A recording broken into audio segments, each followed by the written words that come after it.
was never a heavy addict or anything. Never did heroin or meth. Tried crack cocaine once, that was, yeah. But I was only sober for 8 months between that and when Eddie, an old buddy of mine, introduced me to something called K3. Or K2, I think it was K2. Against my better judgment, I took him up on the offer. You heard of K2, bro, right? He said. He was already high. Spice, yeah, synthetic weed. Well, listen, man, I blinked, looked at our mutual friend, Todd, then back at Ed. Listen, what? You said, well, listen, man, then you spaced out. Oh, what were we talking about? K3. Oh, right, you'd heard of K2. Yes, I just said that. He leaned in close. Well, listen, man, this shit is like K2 and then some, hence the name K4. I thought you said it was K3. Todd just stepped in. Okay, ignore him, he's out of it. He is gone, he's wiped his eyes held. This isn't synthetic anything, Kev, it's something new. Then why did he call it K4? It's K3. Then why did he call it K3? He calls it what it wants. That causes the high, reminds him of being on spice or something, but this shit is like on another level, and it ain't cannabinoid, nothing. Alright, so it's not marijuana. Okay, I shifted to my seat. Okay, I'm not. I mean, you remember what happened last year, right? Yeah, no. I got you. Listen, though, I've done this shit 4 times already. Haven't had one bad trip yet. First trip, I was just like high off my ass. Nothing made sense. Second trip, I was like an astronaut, bro. I think I saw what exists outside the universe. Alright, man, then what exists outside the universe? I said I saw it, not that I remember what it was. All I know is what it was wild. I was warming up to the idea of this K3, 2, or whatever, 4. How long does this high last? Depends on the hit and the quality, of course. He held up a small bag of pills, and you know me, man, I only get the best. Muffin, his dog, growled from the other side of the room. Muffin, hey, down, girl. Is she okay? She's fine, dude, he said. She's fine, dude, echoed Eddie. Then he started laughing. Is he on this stuff now? Took it right before you got here. I wanted someone to be sober enough to explain it to you. Thanks. Thank yourself, person, you blittering snart shit, he said. Then he resumed to laughing. Thanks, Ed. Tom popped his pill in his mouth. I did the same. After a moment, he said, how do you feel? Me, fine. How long does it take to kick in? Good God. He smiled. You should be feeling it momentarily, my dude. Muffin started growling again. Todd clapped once. Muffin, shush, girl, come on. I looked at her. She was standing in her great baring teeth. The hair on her back stood on end. Man, I don't think she's okay. She's fine, Ed. Are you good? I looked. Eddie was face down in the cushions of the couch. He wasn't laughing anymore. He was shivering. I said, are we gonna get cold or something? I usually don't. Todd said, every hit's different and every person's different. All I know, it's fucking fun, man. Okay, Ed didn't look like he was having much fun. He doesn't look like that he's having much fun at all. I said, yeah, well, you know how your friends can be, sweetie, said my mom. I know, Mom. What? I said, I know, Mom. I'm not your mother, said Pastor Lewis. Oh, I said, sorry. He leaned in from where Todd had been. He looked concerned, disappointed, at his elbows on his knees, his hands clasped between them. Kevin, you know you shouldn't be doing this. I know, especially what happened last year. What were you thinking? I thought I could handle it, I guess. Stared at the floor, the way the colors on the carpet swirled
sorry, Pastor Lewis said before sitting down and becoming Todd. Then Todd said, laughing hysterically, I am sitting, man. He was indeed sitting. I looked up. Nobody on the ceiling, and no indication that anybody had been on the ceiling. He was doubled over with laughter, howling, aching laughs. He held his stomach. Is it that funny? It ain't that, Dad said. The spiders in your ears are singing. I smiled. Oh yeah, what are they singing? Todd couldn't stop laughing long enough to respond, but he didn't need to. I could hear it too. Dude, I said, it's the song from Snow White and the Seven Dwarfs. Todd laughed even harder. Man, what? You spelled it wrong, my dude. What? Go back. You spelled dwarves wrong. It should be dwarves, not dwarves. What the fuck is a dwarf? I scrolled up. There it was. Dwarves. Oh, that's weird. Oh, that is weird. Todd was still laughing for harder and longer than the situation warranted. I promise you that. How am I seeing words I spoke? I asked. I grabbed at the R and dwarves, and so I could rearrange the word with the R slapped me just as Muffin barked again. Bark, smack, just like that. A single bark. Sounded like Satan. I sat back down. Easy there, dwarves, I said. I'll just spell it right next time, damn. Make sure you do, said Muffin. One by one, the letters comprising the word dwarves headed out the kitchen window. Dude, I said, Todd, the letters are escaping. Stop the letters, stop the letters. I can't hear you, bro, said Todd. Again in Pastor Lewis's voice, or was it Pastor Lewis and Todd's voice? Who were they again? Look, whoever it was said, come downstairs. I am downstairs, I said, before stepping my toe on his bedroom dresser. I took a step back. I was in his bedroom upstairs. The place was a wreck. Wait, how did I? Come downstairs, said Muffin demonically. I couldn't see her, but somehow I just knew she was standing at the bottom of the stairs on two legs with her head upside down. You know when you just know a dog will look like that. It was one of those times. That's okay, I said. I like it up here. I pulled one of his dresser drawers out, dumped out all of his underwear and condoms, and put it on my head for protection. No way you're getting to me, you bitch. I sat down on his bed, but his bed was on the other end of the room. Oh, I said, sitting on his floor. I hurt my ass. Go downstairs, said Muffin. From so close behind me, she must have been inside my head. Get out of my head, I said. The power of the dresser drawer compels you. He was crawling on the ceiling, looking down at me in a way that should have broken his neck. Hey, he was crawling on the ceiling, looking down in a way that should have broken his neck. I said again, stop it. He was crawling on the ceiling, looking down at me in a way that would have broken his neck. Stop repeating the sentence. What sentence, said Todd? He was in his room, at least I think he was. I don't know, man. I blinked again. He wasn't there. I could hear him laughing downstairs hysterically. Holy shit, I could hear myself say. I sounded distant, underwater. I am not in control right now. I started crawling towards the hallway, and he was crawling out on the ceiling, looking down at me in the way that should have broken his neck. I shoved the sentence aside. The letters crashed into the wall and melted. I kept crawling, but now my hands were getting stuck in the quicksand. Shit, I said, here we go. I made it to the door, but the dresser door on my head was too wide. I turned it the other way, the only possible solution to the problem, and went for the stairs. Downstairs, Eddie, up and about yet again, was approaching Muffin's kennel, bent over, walking unnaturally, wide-eyed, mouth open. Out of his mind, Muffin was howling and barking hysterically, but also silently. That's weird, I said. It's gonna be a bad trip, said Pastor Lewis. You already said that, Pastor Lewis. I'm asking why I can't hear Muffin bark. It's gonna be a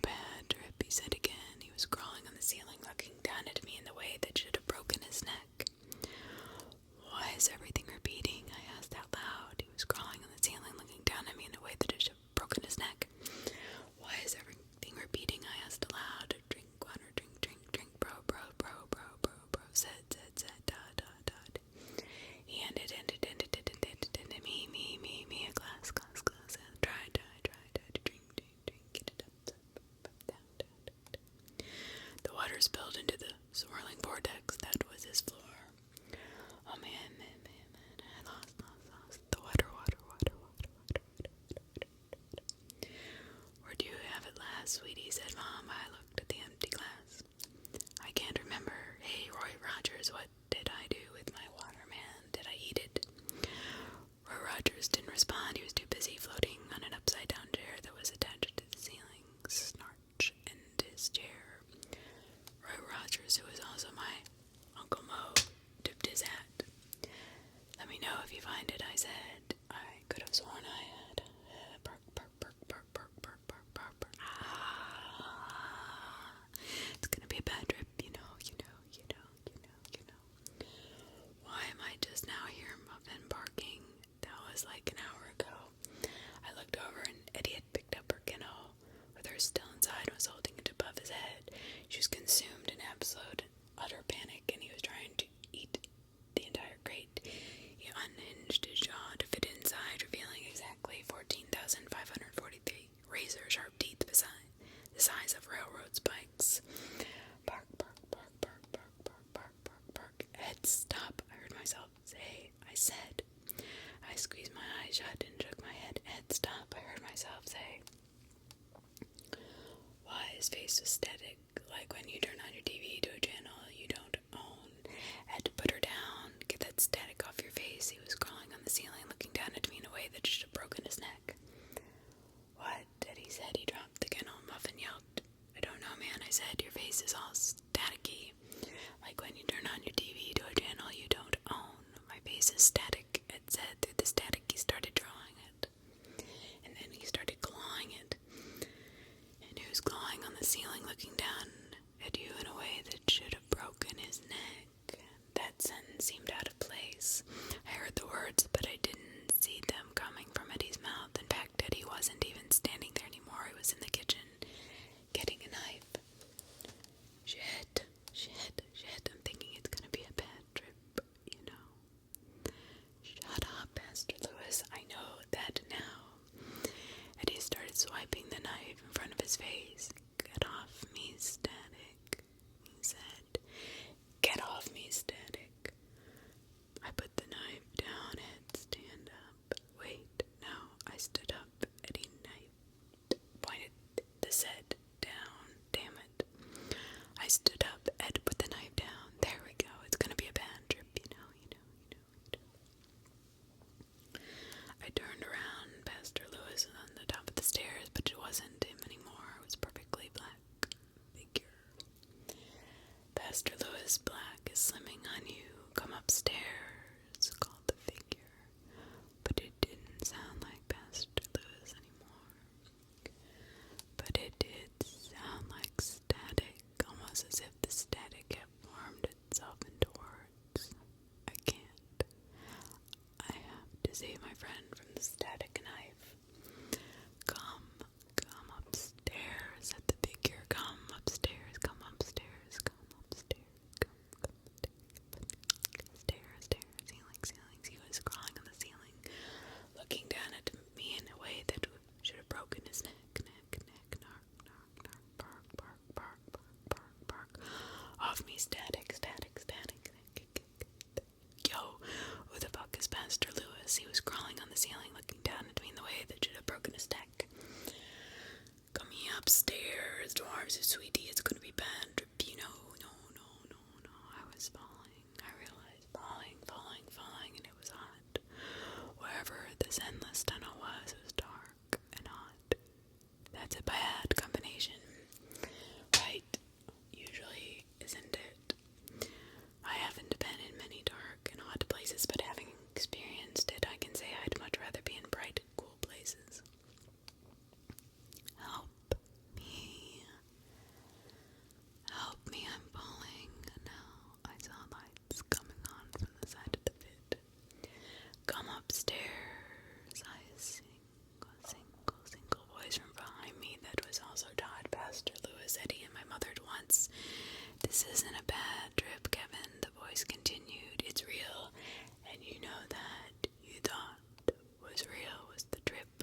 this is the nothingness that awaits you at the end.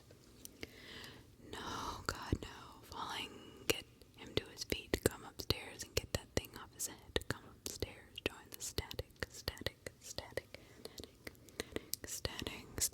bark. Are you okay? I blinked. Hey kids, said the officer, are you okay? You okay? I looked around. I was lying on the street, concerned. Neighbors, police, cars everywhere. Most were in front of Eddie's house. Muffin whimpered in her crate next to me. Oh, what happened? Oh, you're out here screaming, I'm falling, no, with a dog and all a dresser drawer on your head and no shoes. I was hoping that you'd tell me. I thought I was saving Muffin, I said. Who's Muffin? The dog. Yeah. Saving her from what? My friend who was going to kill her, I think. Then he tried to cut off his own face. It was all static. Holy shit. My now sober brain processed unsober words. Holy shit, that stuff was insane.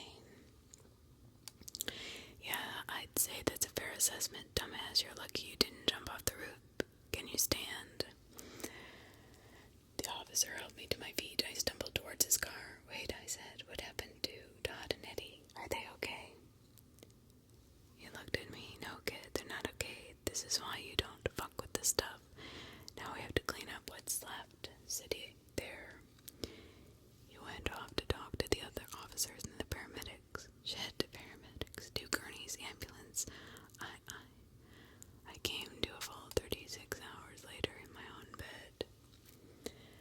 As I later found out that he did succeed in getting the static off his face, along with the rest of his face, and the last I heard of Todd, he was in a straight jacket.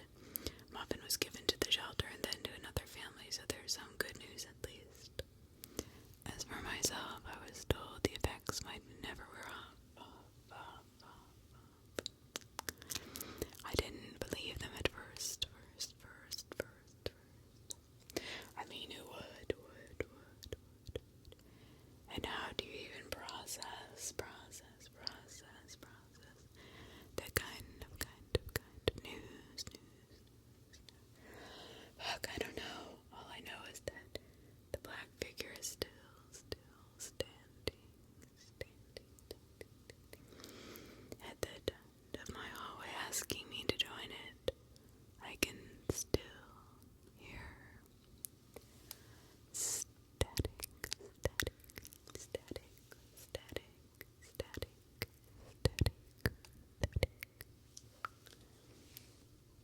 The Stalker from our free horror stories.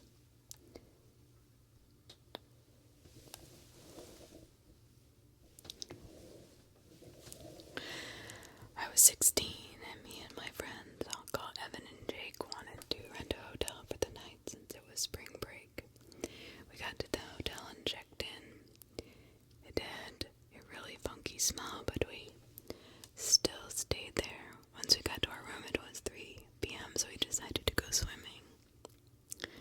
The pool was downstairs, departed from the hotel. Once we got to the entrance, there was a man, at least 6'3" in all black with a hood covering his face and facing us. I panicked a little, but not out loud.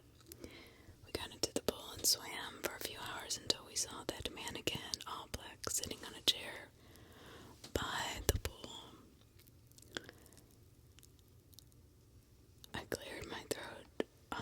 Can I help you, sir? I asked. No response. I still feel a little paranoid. I put my face in the water, and at the bottom of the pool was another figure that was all black. I screamed like a little girl and ran for the door. But I looked back and I saw nothing. Not the guy in the chair, the guy under the pool. My friends thought I was just seeing things, but I saw what I saw as clear as the water. I didn't feel like swimming anymore, so I decided to get dinner at a nearby restaurant. I got a table for my friends and I, and sat at the table and saw the man once again,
house. I was totally shocked. What I grabbed, it was my goddamn hat. It was never at the end of the bed in the first place.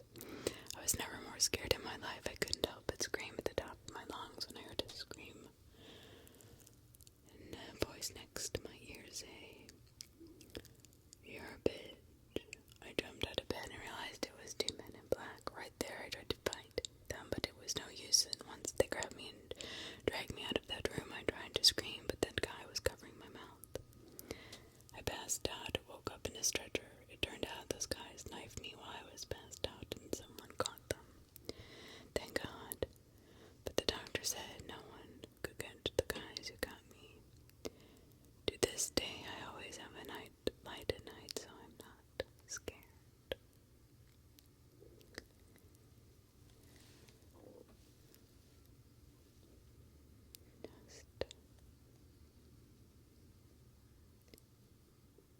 Cabin Fever. Are Nosleep by Deleted. Cabin Fever. The writer's cabin is a bit of a tourist trap in my town. Except it can't trap tourists, as none of them come through here. Everyone just calls it that, so I do as well. Some writers go there to clear their minds. There is a wall plastered with pictures of authors and what they wrote while they were there. If you look carefully under all of the famous writers, it says they wrote a chapter or so and not the full book in the cabin. But they still like to trumpet that Stephen King lay in one of their beds thinking up a chapter of Cujo. I had to book a room there because my house had termites and the gas was going to take a few days to kill them all.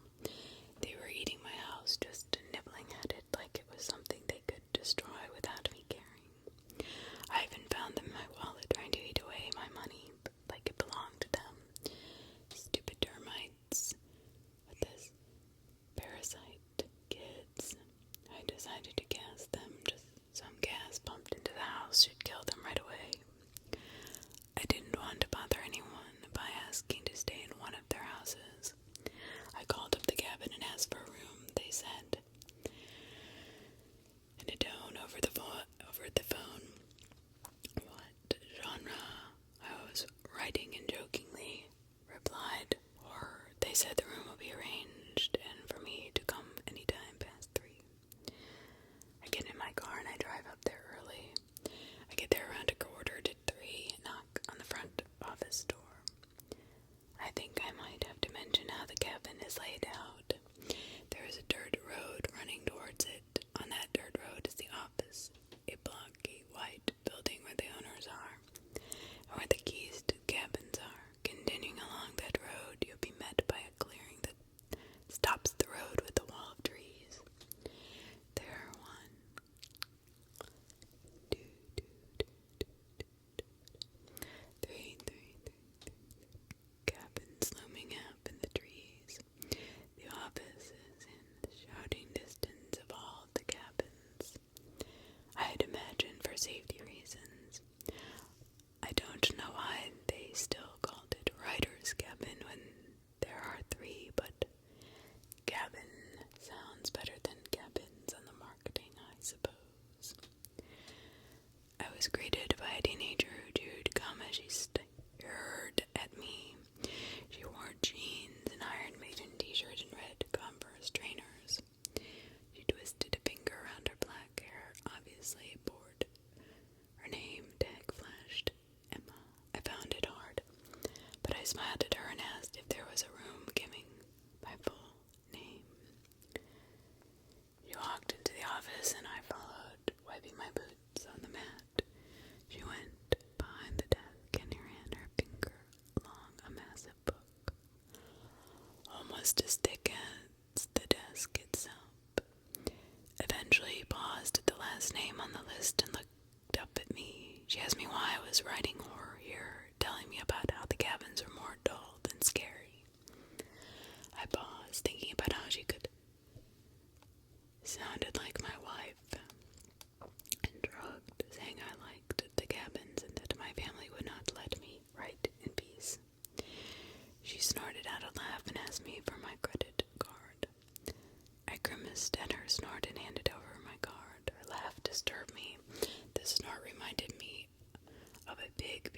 frustrated. I remember that sound from when I was a kid. It isn't a pleasant one, I can assure you that. I stared at the writer's wall behind the desk. There's a few hundred different pictures of authors plastered to the wall. Women, men, old, young. Give me a word to describe a person, and that word would match someone on that wall. The more famous of the bunch were given borders of gold tape around their name. Cheap golden rubbish that looked like it cost a buck. I didn't know half the famous ones, but as I squinted my eyes, I had left my glasses in the basement. Emma came back. She handed me my wife's credit card and my room key, telling me that the room was ready and what my cabin was, the first one on the right. I wiped the card on the back of my trousers. I didn't want this girl's germs. I was about to stroll out the door when she called after me, asking if I wanted a horror movie or two. I looked over my shoulder and asked what kind she was talking about. She rattled off a bunch of names, even foreign ones I couldn't understand. She even held up one of the foreign ones, a Japanese film entitled, as she translated, Insane Incantation Abomination. She excitedly explained the plot to me, something about Russia fighting Djibouti and monsters occurring from the nuclear exchange. Sounded like a good monster movie, but Emma wasn't the type to know good movies. I could see it in her eyes. I asked if she had any good old slasher films. Emma said they had a few, but they were all pretty much scratched to hell. I gritted my teeth slightly, told her not to worry, and said I was going to go to my cabin. She said goodbye, and I said mine. I drove towards my cabin. The long dirt road made a beautiful image as the sun set behind the trees, making it look as if they were burning. I parked my car around the back of the cabin. It felt like it would ruin the scenery if someone were to look out their cabin and see a Volkswagen Beetle tainting the pristine image of trees and wood cabins. I quickly unlocked the cabin door and looked around. Nothing screamed horror at the first second. When they said the room would be arranged, I thought they meant they would make it look horrifying, towels folded into chainsaws or something. I shrugged. It was a nice place to stay. I shouldn't have complained. I carried my rucksack over towards the wardrobe and prepared to shove my clothes in there like I always did. I popped open the doors, started putting my clothes in, shirts, tees, jeans, mostly. My brother used to tell me that I could blend into a crowd with the types of clothes I liked, and I guess he was right about that. I put my jackets into the wardrobe and a piece of paper fell out of my pocket, a drawing of a house and 3 stick people all in red crayon and the name Emily penciled in the corner. I could only tell it was a house by the smoke coming out of the rectangle. Without the smoke, it could have been an arrow or a penis. My daughter couldn't draw for shit. I changed into my boxers and looked around. A kitchen, a bathroom, a little living area with a typewriter on the table. And the bedroom, there was a strange rotary phone on the wall and a fireplace. It was pretty standard, but it was very clean, very tidy. The bed was as comfortable as a cloud, and that's what I liked. The television wasn't half bad either. It was old and massive back on it. You know, those really heavy ones with the enormous clunker attached to the back. But the picture was fine. Actually pretty damn good. I rummaged through the drawers. It stood on and found a few VHS tapes. Telling myself I'd watch them later, I placed them on the bedside table. I looked at the typewriter and picked it up. I was thinking of moving it because I wanted to eat on that table. But then I saw the bottom was covered in what appeared to be autographs.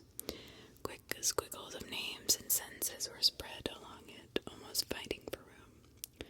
I thought for a second to put the typewriter back down, telling myself it'd just be easier to eat on the bed and watch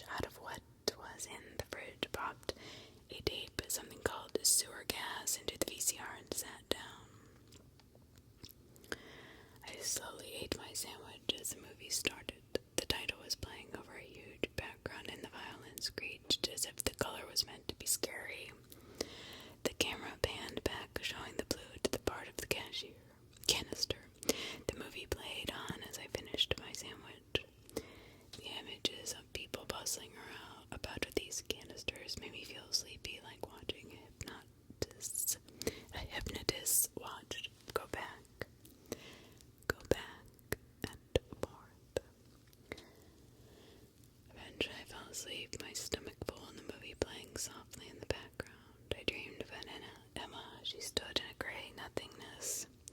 There was no depth, height, or length to the gray. It was almost two-dimensional.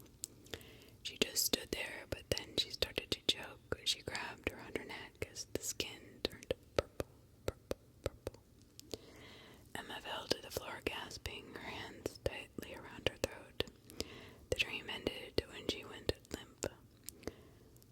I awoke to a sharp tingle in my legs, like fire creeping along my nerves.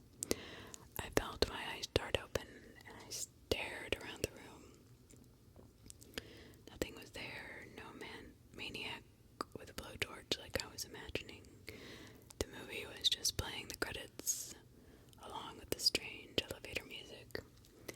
Surprisingly, the room was very cold. I let out a shocking gasp sound. I could see my breath dancing in the cold. I quickly got up towards the thermostat. I stared at the screen, nothing, just 3 dashes. I turned it anyway, spinning it until it would not let me spin it anymore. I turned around and the cabin was no longer there. It was my house, the entrance of my house, as if I was standing in the doorway. There was a clear cutoff of wooden cabin floor in my house's carpet. It looked almost microscopically spliced together. Stairs leading up to the bedrooms faced up, and at my left, three doors. The one at the very end was shaking, like someone on the other side was shaking the door. I saw a pair of boots hitting the top stair. I blinked and the scene was gone. I was in the cabin again. The movie had ended and the tape was sticking out of the VCR. I chalked it up to just a hallucination. I'd had them before. I snorted and went over the TV and pulled out the tape. I put it back in its box. I put it back and checked the other movies. Most were romance and the others were documentaries. I decided not to torture myself and put the movies away. Pausing for just a second, why was it still so damn cold? This time it felt worse. My legs were weak from the frigid temperature and I could feel my goosebumps on edge. Pins and needles covered my entire body, numbing my senses. I walked over to the phone. It was a pink color with its fingers strangely shaped like a tongue. I dialed the office and Emma picked up the phone. I quickly asked if the heater in the cabin was broken. She told me that it shouldn't be and she'd be right over. About a minute before she knocked on my door, she came in and stared at the 3 dashes on the screen. She shrugged her shoulders and said it must have been on the fritz.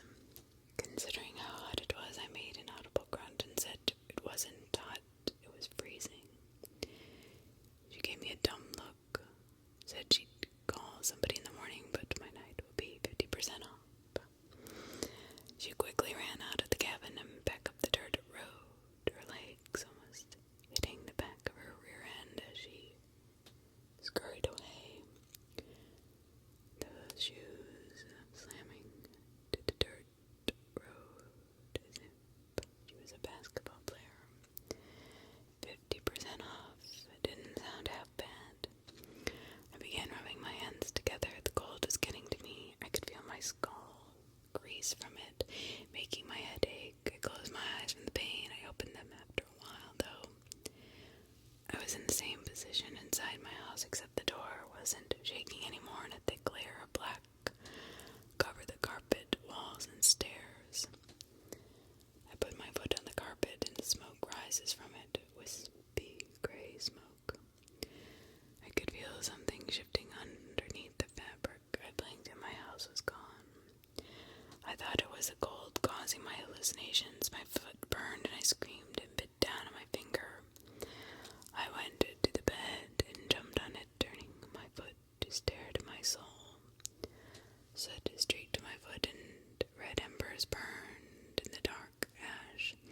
I smacked at the soot like a crazy man trying to knock the embers off.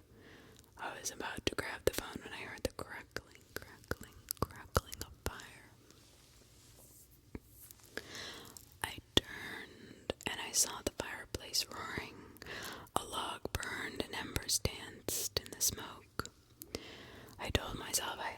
suffering from some sort of short-term memory loss. Sometimes hallucinations make you forget. The room was now a lot warmer. My numb legs now tingled with heat. Pleasurable pins and needles. I lay down on the bed and stretched my back, staring up at the wooden ceiling. I blinked at the bare wood of the ceiling was suddenly painted white. I sat up on the bed and I realized I was in my own bedroom. I held my feet above the floor, careful not to touch it. I stared at the bed and saw the fabric. A perfect circle of the cabin's bed cover was sewn into my wife, Lisa's white bed cover. I was sitting next to Lisa. She was crying her eyes out, something she never looked good when she did. She held something, but with her trembling hands, I couldn't tell what it was apart from a stick. The door creaked open and an army boot stepped in. I blinked and it went away. Again, I was back in the cabin, sitting up and staring at the typewriter. I shook my head and walked over to the fridge. I got out a beer and turned around, drinking half of it before the door was even shut. The typewriter had a piece of paper on it. I looked at it. All it said was M. I thought that the owner must have done it to test out the typewriter. Stranger things have happened in hotels before. I straightened myself up and walked over to the bed. I was about to sit down when I heard a click. The typewriter just clicked, like somebody had very quickly hit one of the keys. I walked over to the typewriter and there was nothing, just the M. Hallucinations again, I told myself. I would have to talk to the doctor about it, as an increase in hallucinations could obviously be a very bad thing. I made a mental note to do it when the termites are truly dead. I tore the piece of paper from the typewriter and threw it in the bin. I lay on the bed and drank the rest of my beer. It burned as it went down, felt good, good burn.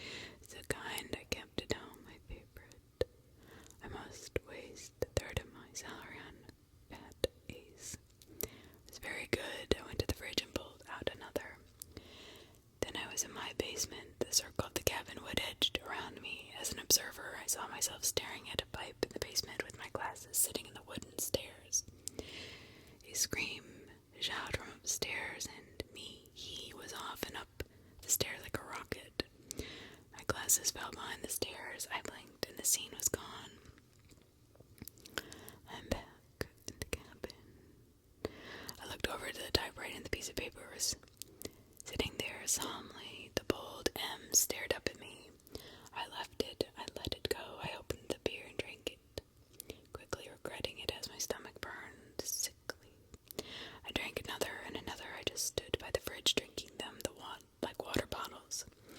Maybe it was the primal part of my brain trying to get me to forget what I saw, but I didn't care. The reason I just kept drinking. I eventually finished them all. I drunkenly walked over to the table and sat down in the chair with a thud. I passed out, staring at the M. I slept for God knows how long before I felt my back burning. I quickly spun around and saw myself again. He was pacing the basement wall, looking at the pipe, just like last time. He held a small wrench and was slowly spinning one of the nuts to the left. Fixing the house, fixing the termites. I wanted the hallucinations to go away, but blinking did nothing. I wanted to get out of the hallucinations, so I did what I thought would get me out. I lunged at him and tried to punch him. It just went through the back of his head, enveloping my hand as he just continued spinning that damn nut. Tried to punch him again, and again had no effect at all.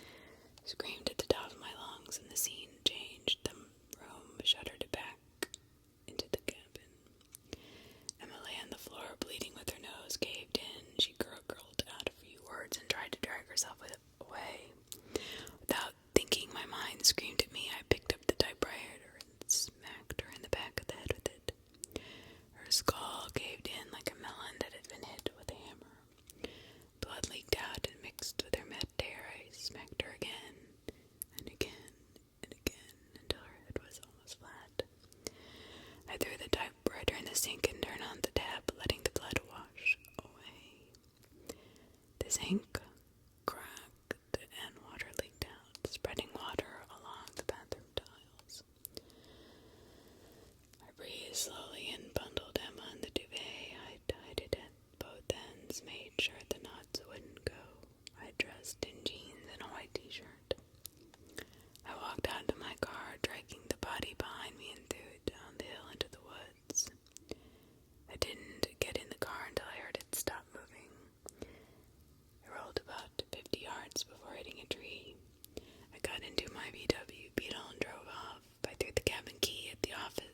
as I passed. I drove towards my house and saw fire trucks and police cars racing towards it as well. I got there and it was in flames. I turned to speak to everyone there and eventually I got my answer. The gas had been ignited. Lisa and my 2 children were dead. Stupid bitch couldn't go 5 minutes of panic without a cigarette. Our Nosleep, the dark pedantic emperor. Betsy the doll. Like most people these days, I had a fucked up childhood. Who doesn't, right? My father took off before I was born and my mother was left to care for me on her own. A skill she was sorely lacking. My mother slipped right back into her drug-altered party lifestyle. She did enjoy it before I was born, and it soon turned our 2-bedroom apartment into an opium den. For the first 5 years of my life, I walked around in a confused, terrifying mist. The smoky air would flood down the hallway from our living room and slip under my bedroom door. It always seemed to linger for days. I know that my mother wasn't a bad person, just a victim of her addictions. When she did have spare money, she would put food in the house or buy me clothes from Goodwill. The only piece of furniture I had in my bedroom was a mattress set and a little blue-white toy chest. Not that I had a lot of toys put into it, of course, just the 3 I had gotten for birthdays. One was an art kit, one was a red wagon, and the last, my pride and joy, was a doll named Betsy. Betsy was my best friend.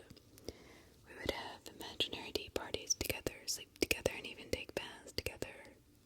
Sometimes I even remember her voice. When I thought back on my conversations with Betsy the doll in adulthood, I realized that I was likely suffering from delusions thanks to the always present butts of smoke that laid claim to the dingy hallways and drafty bedrooms of her small apartment. Still, I remember the sound of her voice, a pleasant tinkling that was almost always coupled with a raucous giggle.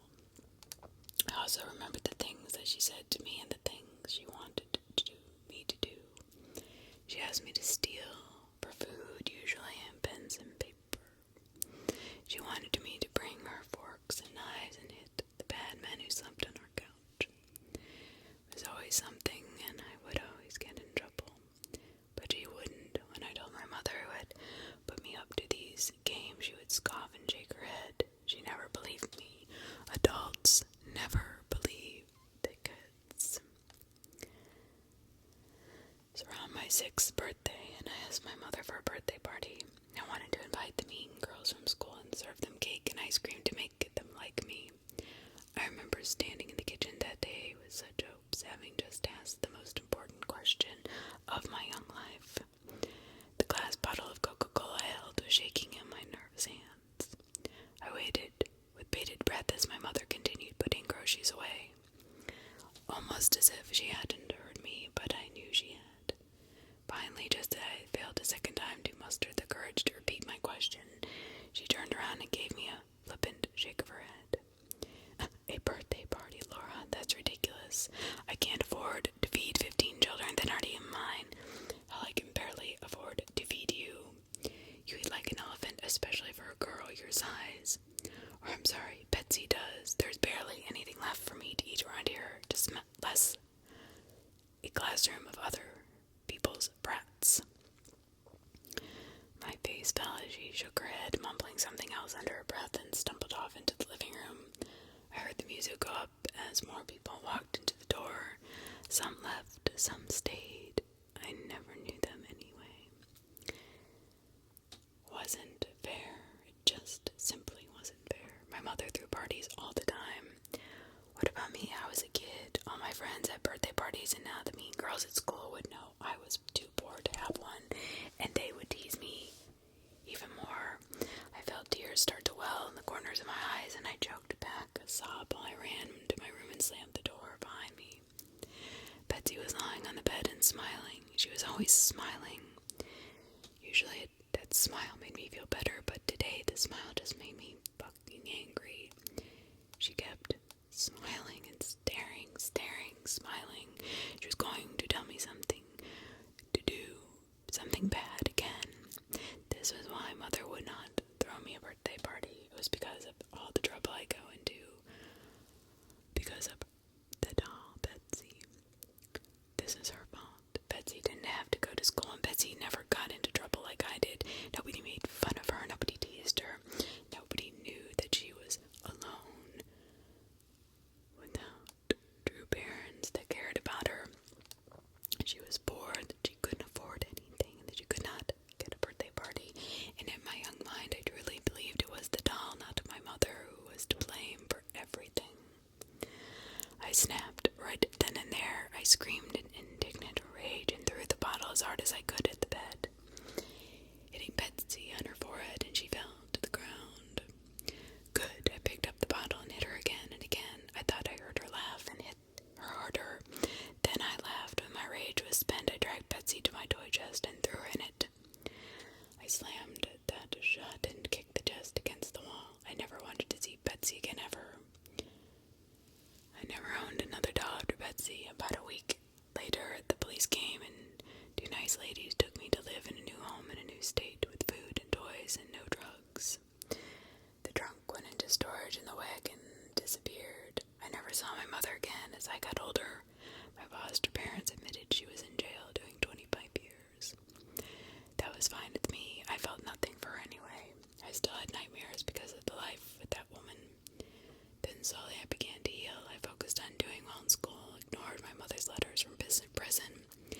She reached out to me several times in my 20s as well, but I always declined her calls.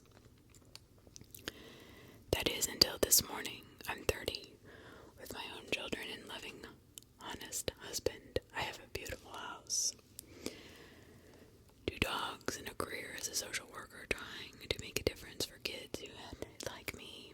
I'm happy, I'm steady, and I'm content.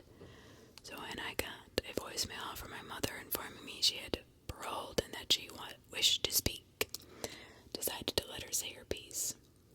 Since the kids were home from school, I went out into our shed in the backyard to return my mother's call. The shed was the children's domain, and they used it to play in the summer. I sat on my old toy chest, which was currently being used as a tea party table, and dialed the number she had left me.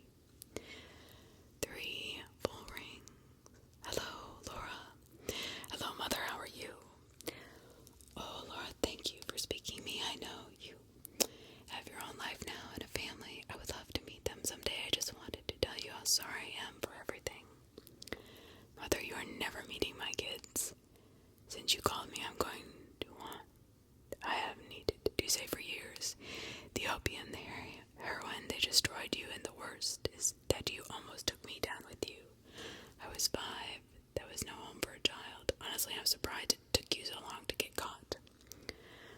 Laura, I know it seems. I know how it looks. I know what it seems like, but I honestly know nothing. Look, it hardly matters, and I understand why you do feel the way you feel. Why you would hate me and not want me to meet your little ones. I learned a lot about forgiveness while I was away, and just, oh Laura, I'm so sorry about Betsy. Betsy, I paused, confused. Why would you care about her?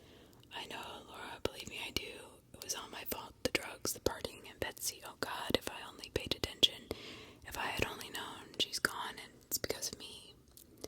My mother began to cry. I tapped my fingers on the toy box impatiently. The drugs had clearly fried her brain.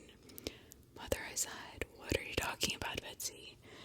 Why do you even fucking care? I know where Betsy is, right underneath me. What are you talking about, Laura? Oh God, where is she? I shifted uncomfortably. Well, Betsy is in the trunk where she's always been. There was a beat of stunning silence. What do you mean your sister's in the trunk? Sister? What the hell are you talking about? Back on drugs so soon? That's a record even for you. Betsy's is a goddamn doll. I locked her in my toy box a few days before you got arrested for possession. Laura, oh God. No, Laura, what have you done? I wasn't arrested because of the drugs. Laura was arrested because of Betsy's disappearance.